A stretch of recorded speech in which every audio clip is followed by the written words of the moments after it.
I gotta tell you, right after I thought I had this league figured out, last night, Monday Night Football happened. Ladies and gentlemen, boys and girls, children of all ages, you are listening to the September 24th, 2024 edition of Brandon's World on this Tuesday. As always, we are in collaboration with the one, the only Voltage Live. My social media links are in the description below. I am your executive host, your producer, your founder of Brandon's World, Brandon Lewis. Tonight at 6 p.m. Eastern, me and Josh Unger will go head to head on another show in collaboration with Voltage Live, known as Championship Rings. We will debate all things NFL. We will preview the Alabama Georgia college football big game this weekend, and we'll talk some MLB potential postseason seedings as well. With that in mind, though, today I want to discuss week 3 in the National Football League. On Thursday, we'll talk about week 4 in the NFL. I'll give you my best bets. I'll give you the money line. We'll talk Alabama, Georgia as well.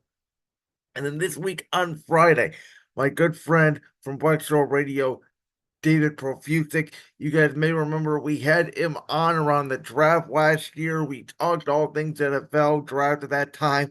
We talked a lot of NBA. We talked baseball. We're going to dive into the NFL, college football, MLB postseason with David on Friday's show this week. So a lot going on, but let's get right into week 3 of the 2024 NFL season. I did go 9-7 in the money line.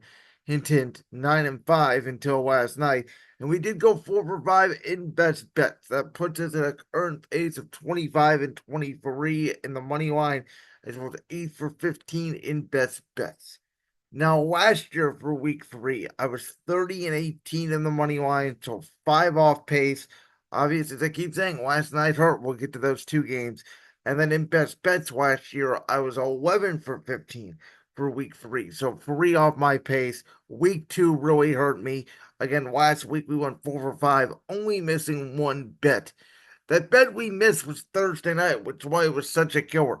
I took New England plus 6.5. I did not think they would win. I took the Jets in the money line, and Aaron Rodgers looked like the old Aaron Rodgers, and New England reflected back into a pumpkin. Drake May even got in at the end of the game, which may be where they need to go moving forward just to get some mobility in that offense because without Ramondre Stevenson, who reportedly has a broken finger, New England is who we thought they were, right? No explosive plays. If you can't run the football, you keep Jacoby Brissett in the pocket. They look inept offensively. The Jets came to play.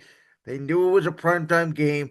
Aaron Rodgers had the game of his, last 2, 3 years of his career Thursday night, which is throwing lasers to the likes of Garrett Wilson. The one touchdown, the front of the outside was absolutely perfect.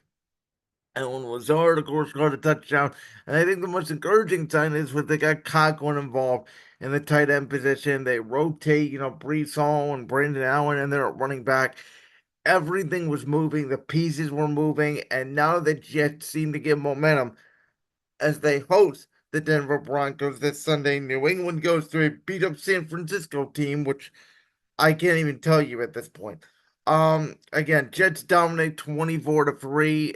Best win for a Jets fan in a long, long time. And New England, I think, is going to turn back into the team we thought they were. Philly at New Orleans. Now, my Eagles dominated this game. They won the game 15-12. Obviously, the incredible play by Dallas Goedert on 3rd and 16, and this comes after already not having AJ Brown, losing Lane Johnson and Mekhi Becton on both sides of the offensive line early in the game, losing Devontae Smith on a play where his forward progress was stopped. The New Orleans Saints linebacker comes in, cracks him in the back of the head. There was no call on that, and I don't understand it. Devontae Smith is now in concussion protocol, and now Philly will have to go to Tampa, all beat up, potentially without the right side of their offensive line, without AJ Brown, and without Devontae Smith. Not ideal against the team that destroyed them in the wild card round last year. But I think the biggest sign here for Philly, and maybe one of the reasons why we all think New Orleans could be regressing back to the mean, is Philadelphia gave you a formula for out of stop this Clint Kubiak-led Saints offense that was lighting up the league the first 2 weeks of the season. Contain Raheem Shaheed, no deep balls over the top, and limit Alvin Kamara's yards after contact. If he's averaging 3.5 yards a carry, this offense is not explosive. And yes, the offensive game plan to start was not great. Saquon Barkley did not touch the ball in the first quarter, yet he ended up with over 140 yards. Yes, the Jalen Hurts fumble and the interception, which I thought the interception was actually more on Devontae Smith, were backbreaking. Philadelphia had four straight red zone possessions. They went interception, the fumble by Hurts, turnover on downs, turnover on downs. Apparently, Nick Sirianni thinks he's Brandon Staley. The Eagles don't know what a field goal kicker is anymore. That to me is very concerning. I think Nick Sirianni tried to overcompensate for people saying he was conservative last week. This week he goes extra aggressive. So to me, again, the two turnover on downs plays, I know hindsight's 2020. I would have kicked the field goal on both of those. And again, the score would have been 21-12. Then he does try a 60-yarder with Jake Elliott, which again, just I don't know. That game took 15 years off my life as an Eagles fan. I'm happy we got the win. Jalen Carter was utterly dominant up front. Jordan Davis made some good plays in the run game as well. Hopefully Darius Slay is okay back in the secondary. But again, I think these Saints are now who we thought they were. They have a big game now going to Atlanta. And who would have thought everybody in the NFC South lost this weekend but Carolina? Um, the Browns are in trouble. Listen, we talked about the Giants. Could Malik Neighbors make Daniel Jones into a competent quarterback? It does seem that way. We talked about the Giants' offensive line. I think it's better than I thought. They're playing well. We talked about before the year, even though we all think the Giants are going to stink. Dexter Lawrence, Brian Burns, Kayvon Thibodeau. They got dudes up front. And the Browns' offensive line, not only did they lose both their tackles, they had to move Joe Bitonio to left tackle because Frederick Wills also went down and he hasn't been healthy all year. You lose Wyatt Tower as well. Myles Garrett is, beat up and could potentially miss some time. And I don't even think Garrett, I've always said I think Myles Garrett's one of those overrated players in the league. I think he picks on bad offensive lines personally. Um, and again, I don't know if anybody in the league, I mean, that offensive line on Sunday for the Browns looked like Carolina's from last year. So I don't even know if Patrick Mahomes could have survived behind that offensive line. But Deshaun Watson has no feel in the pocket. And again, him and Kevin Stefanski, I don't believe the system works. I think they're trying to mesh systems. Kevin Stefanski wants to be an under center, play action, wide zone schemer. Deshaun Watson wants to be in the shotgun. I don't think the scheme works. I think the Browns' offensive line is all beat up. Again, I kept saying it before the year. The loss of Bill Callahan as the offensive line coach, nobody wanted to talk about, but I thought it was one of the biggest losses on a staff throughout the entire National Football League. And you see it here. No coaching on the Browns. DeJuan Jones, at right tackle, just kept getting beat off the edge. It was a disaster. And the Browns scored a touchdown on the second play of the game after forcing a fumble on the dynamic kickoff. Did not score again until the fourth quarter. There was even a moment where they did get a touchdown. It got called back because of a flag, and the Browns were so dancing in the end zone. Um, the Browns are just not a very good football team. Let's leave it at that. Giants win. I said I'm not going to bet the game. I said the Browns should win. I took them in Survivor stupidly. Now I have two strikes as I took Cincinnati week one. Oh my God, what the hell is happening to this league? The Browns, now they get an angry Las Vegas team. And Giants are playing Dallas at home on a short week. And if they can upset the Cowboys, oh my Lord. How about the Chargers and Steelers? How about the Steelers at 3-0? Now, I called this game. I said Justin Herbert should not play in this game. They have Kansas City on deck. Justin Herbert did play in the game. He re-aggravated the ankle injury. Joe Alt got hurt in the game. Also, perfect timing for the Chargers, right? Because now they got to play Kansas City, and they're probably going to play it without Joe Alt, and they're probably going to play it without Justin Herbert. Makes perfect sense. Listen, the Steelers are frauds. They're 3-0. They beat the Falcons, a team that Arthur Smith knew the whole roster because he was the head coach of. They took apart a rookie quarterback in Bo Nix, and they beat a Charger team going west to east coast for the second straight week and Justin Herbert on one leg. I know the Steelers defense is averaging 8 or 9 points a game given up. It's an historic pace.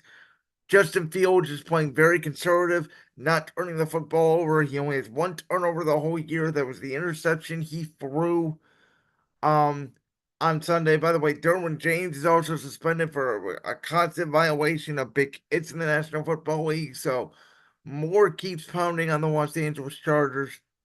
Even at 3-0, it's funny, right? Steelers are 3-0, Cincinnati's 0-3, Baltimore's 1-2. I still think Cincinnati and Baltimore are better than Pittsburgh. Denver. This was the surprise potentially of the week, man. They stomped Tampa Bay 26-7, which scares me as an Eagles fan because now the Bucks are going to play really well, especially against a young Eagles secondary on Sunday. But Bo Nix looked really good, man. He looked like he can move around. He had time in the pocket. He was slinging the football all over the place, and that Denver defensive line got pressure on Baker Mayfield, forced him to make decisions quicker than he wanted to. And that was just a desperate Denver team at 0-2 trying to save their season. My partner championship rings had Denver at 10 wins, and in the playoffs, I did not. I said they were going to be 7 wins, but I thought 5.5 was too low for the over under. I think I'm going to be right on that. I think Tampa's going to still be fine. The fact that New Orleans and Atlanta lost helped. This was just, I think, a wrong storm here. Denver gets the upset. This was a bludgeoning, mostly from start to finish. Now, I did bet the Colts. I bet them to cover the 1.5 against the Bears. And honestly, this was never a doubt. I said Shane Steichen's a good offensive coach. I said if the Bears were 0-2, they might have more urgency, but Indianapolis was 0-2. They had the urgency. They win the game 21-16. Anthony Richardson is driving us football fans nuts because you watch some of the throws Anthony Richardson makes, and you say nobody in the league can make those throws. But if you cannot convert the layups, it's really hard to play football in the National Football League. And Indianapolis is playing right now with a quarterback who's completing just about 50% of his throws. Not going to win games. And Shade Waldron, the Bears offensive coordinator, that speed option on 4th and 1. There's 4 offensive linemen on the ground. The Bears offense does not look connected. And, there's a clip out there where Jackson Smith and Jigbo last year said that Shane Waldron, who was the Seattle OC, now is the Chicago OC, basically said he didn't know what he was doing. And boy, does Jackson Smith and Jigbo look right. I don't know what this Bears offense is. We talked about it. Their offensive line last year was ranked 12th by Pro Football Focus. I can tell you this year it's not ranked 12th. So that's what's destroying this team. Caleb Williams trying to learn the league. And if you don't have an offensive line the way Jaden Daniels did last night against Cincinnati, it's going to be hard. And Indianapolis, even worse than Dallas, was the worst rush team in the NFL going into week 3. And they didn't even try to run the ball with DeAndre Swift. Caleb Williams threw the ball 52 times. Now, Roma Dunze had nice numbers. Cole Kmet had a good bounce back game. DJ Moore got his catches. Caleb Williams had a terrible interception on a throwback. I'm telling you, I don't know what's wrong with this Bears team, but I may be wrong already. They got a big game coming up against a beat up Rams team. No Puka Nacua, no Cooper Kupp. Matt Eberflus needs to show why he needs to stay because if they lose this game to the Rams, I'm telling you right now, the Bears season's going to spiral out of control. Now, I don't feel great about Indy. I feel worse about them than I did at the start of the year. I don't trust Anthony Richardson anymore. I need to see a good game from Anthony Richardson because, quite frankly, he looked better last year than he did this year, even though he did not finish a game last year. We'll see if he can turn it around. Now, I told you guys before the year, I thought Minnesota was going to be the best 4th place team in football. I thought Sam Darnold could have a Baker Mayfield-esque year. He is. And I think it's between him and Josh Allen right now for MVP of the National Football League. Sam Darnold's on fire.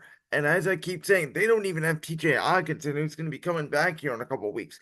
Aaron Jones looks refreshed in the run game. Justin Jefferson, they don't even have Jordan Addison right now. Sam Darnold is dealing. And Brian Flores, that defensive coordinator, Brock Purdy, and CJ Stroud have both said during the past 2 weeks they're dialing up things in Minnesota, and they don't have the most talent back there either. They haven't even seen before. So Brian Flores is trying to get a new head coaching job. Sam Darnold is trying to win MVP and resurrect his career. I'm telling you right now, guys, Minnesota's 3-0, Green Bay's 2-1, Detroit's 2-1, but Minnesota goes to Green Bay. Whether Jordan Love plays or not, if the Vikings win this game at Green Bay, we may be talking about the Minnesota Vikings as NFC North champions. CJ Stroud's going to be fine. The AFC South, Jacksonville's 0-3, Tennessee's 0-3, Indy's 1-2. They all look like messes.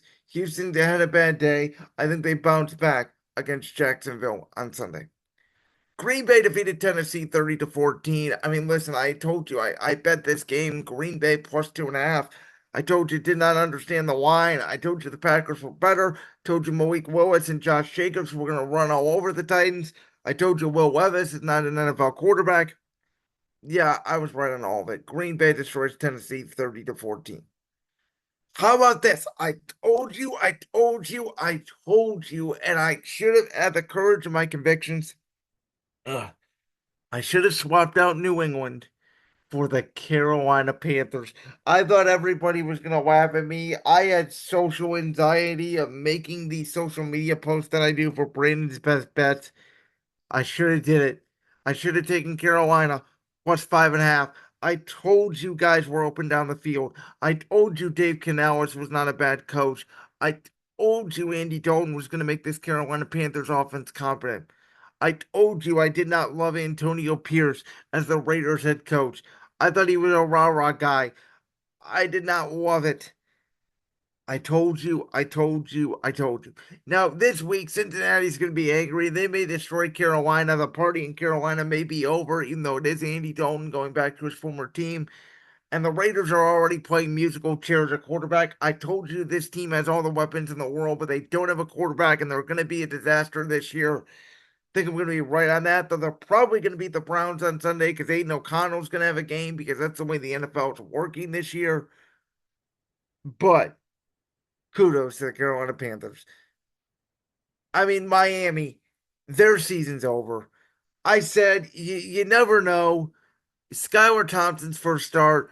Does Mike McDaniel pull something out of the hat? No.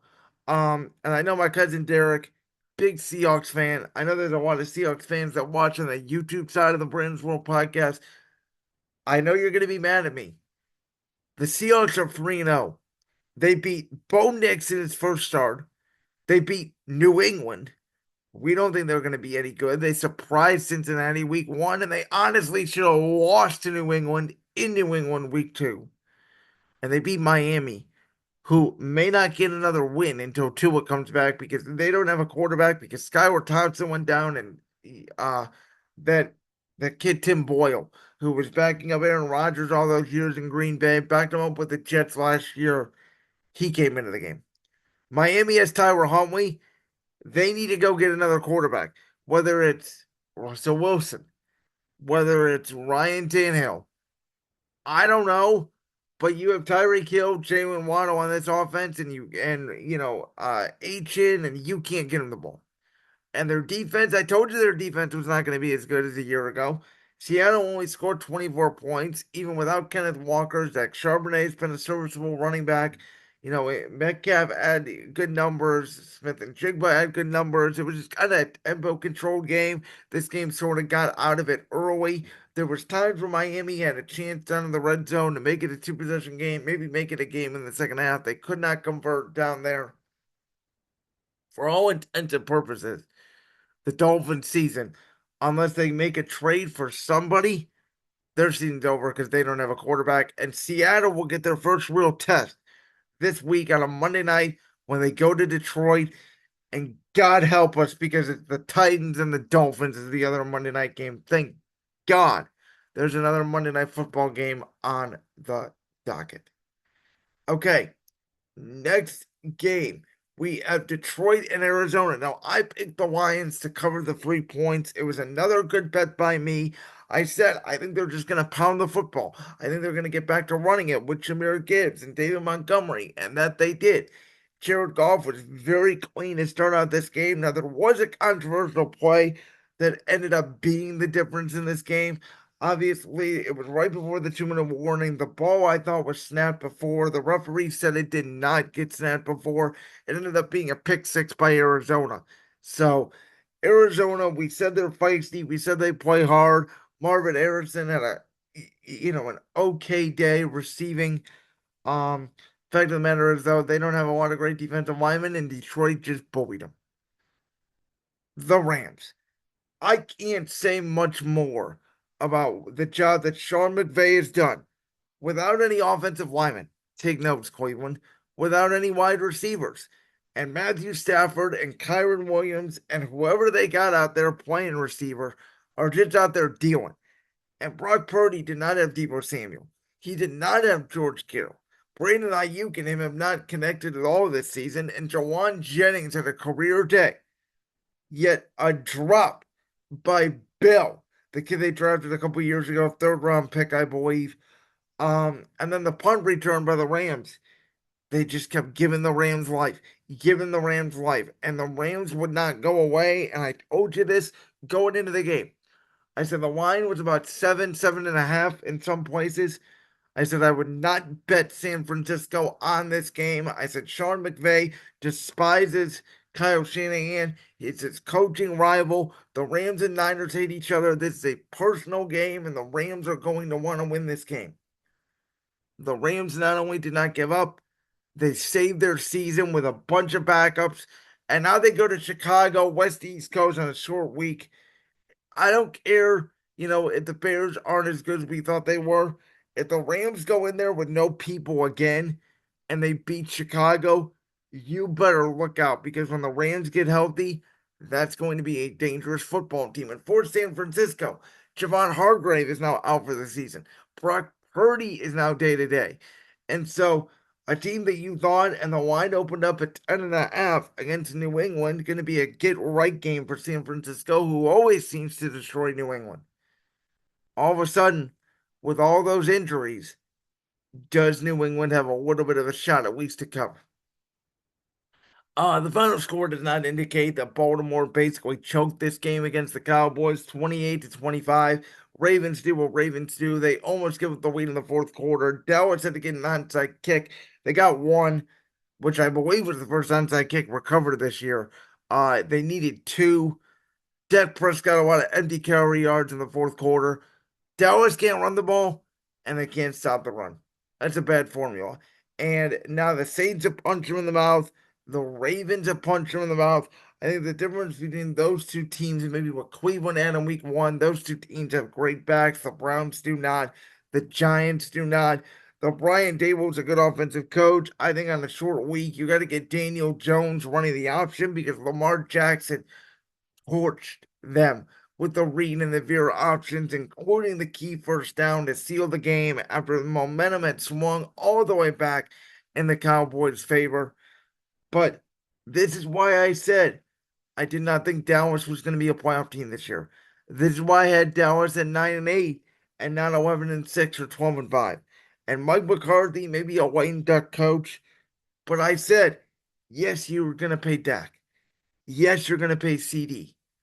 They don't have a reliable number two wide receiver, and their defensive line outside of Michael Parsons, DeMarcus Lawrence has not shown up this year, which I think is a big factor for Dallas.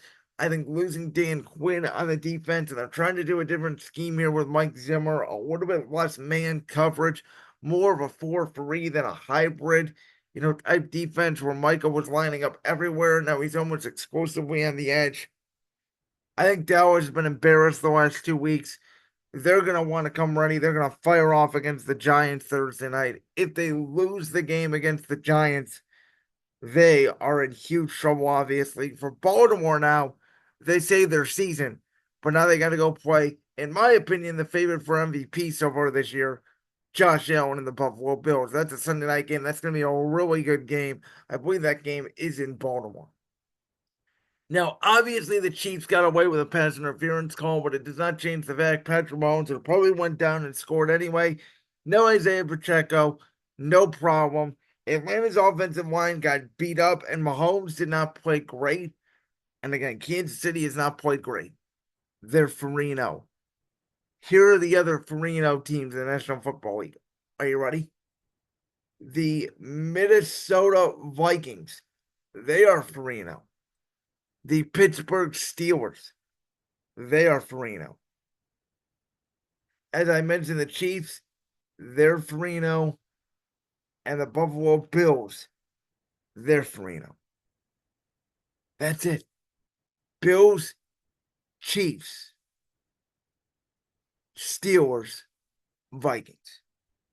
I think that Kansas City, until you beat them, they're just going to do what they do. Travis Kelce's not had a good year at all. No, I don't think he's washed. I think Kansas City is just saving him for the right moments.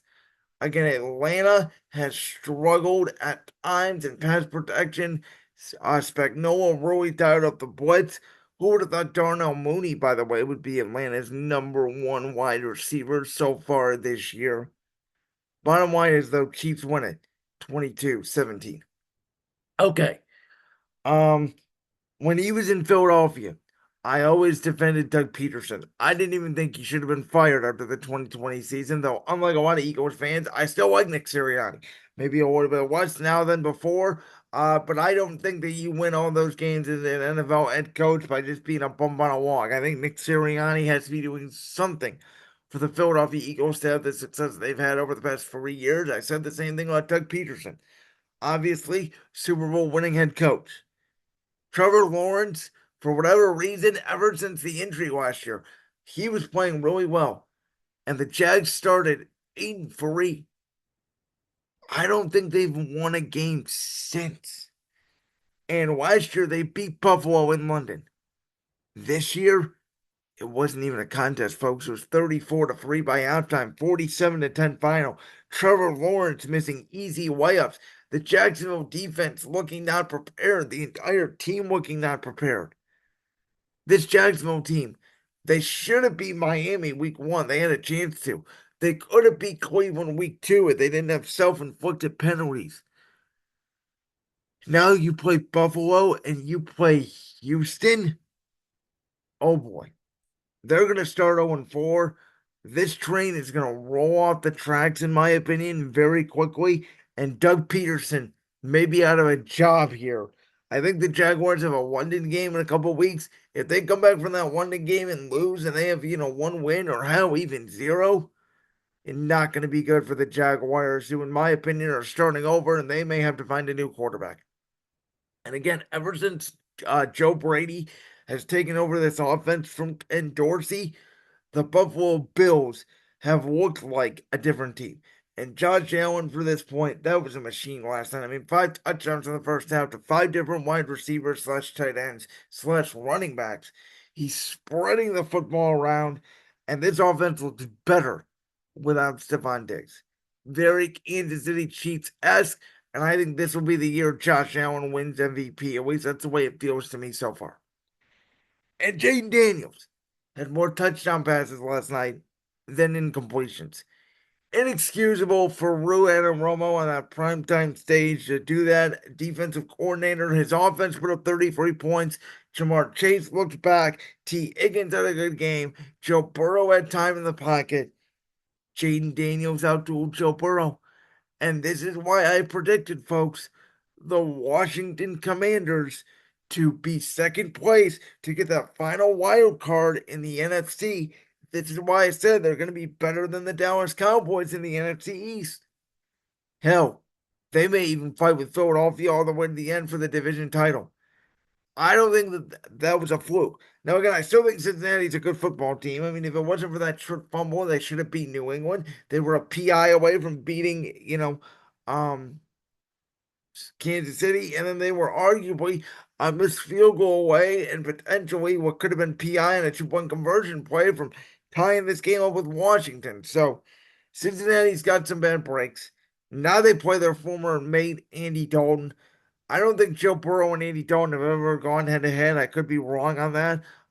It's time for Cincinnati this week to make a statement. They need to bounce back.